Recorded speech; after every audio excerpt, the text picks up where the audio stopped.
আজ ৩৬ জুলাই তথা ৫ই আগস্ট। আজকের দিনে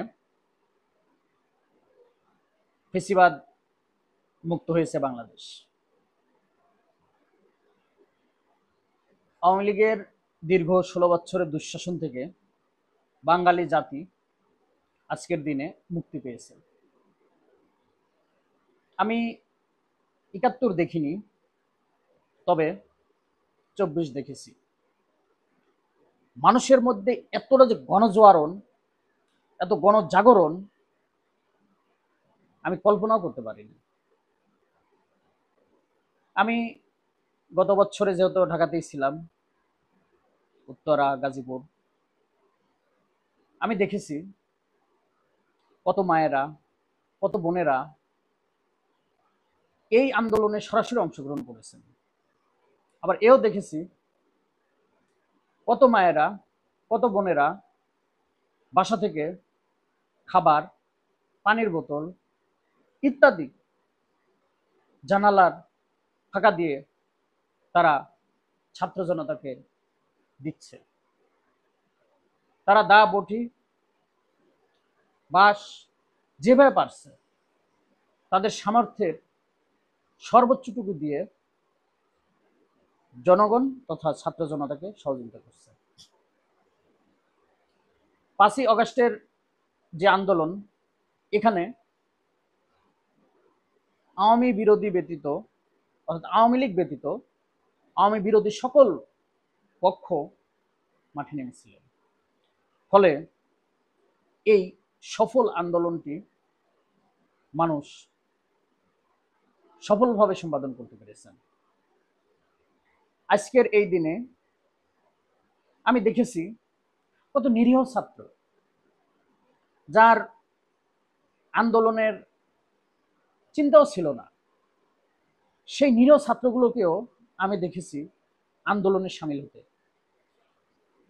আমি আশ্চর্য হয়েছি, কিছু ছাত্র যাদেরকে আমার একদম কাছ থেকে দেখা, একদম সাদাসিধে, তারাও এই আন্দোলনে শরীক হয়েছে।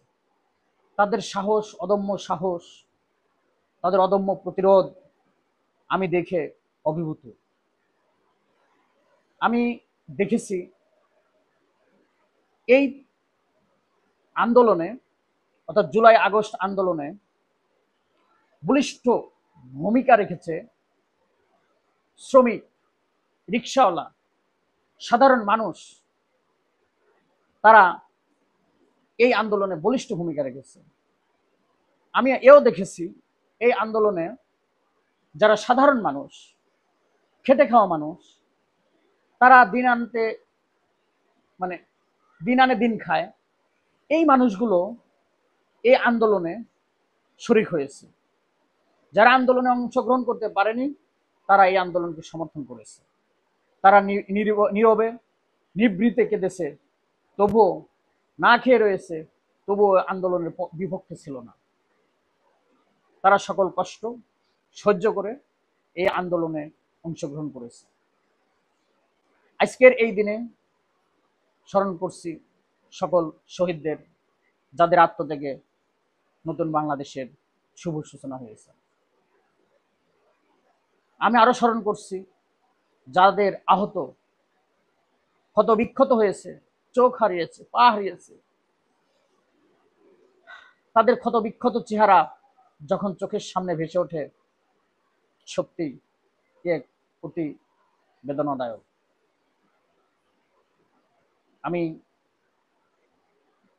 হয়তো তাদের, শুধু আমি নয়, পুরো বাংলাদেশ তাদের ঋণ শোধ করতে পারবে না, কিন্তু তারা এই বাঙালি জাতির সূর্য সন্তান।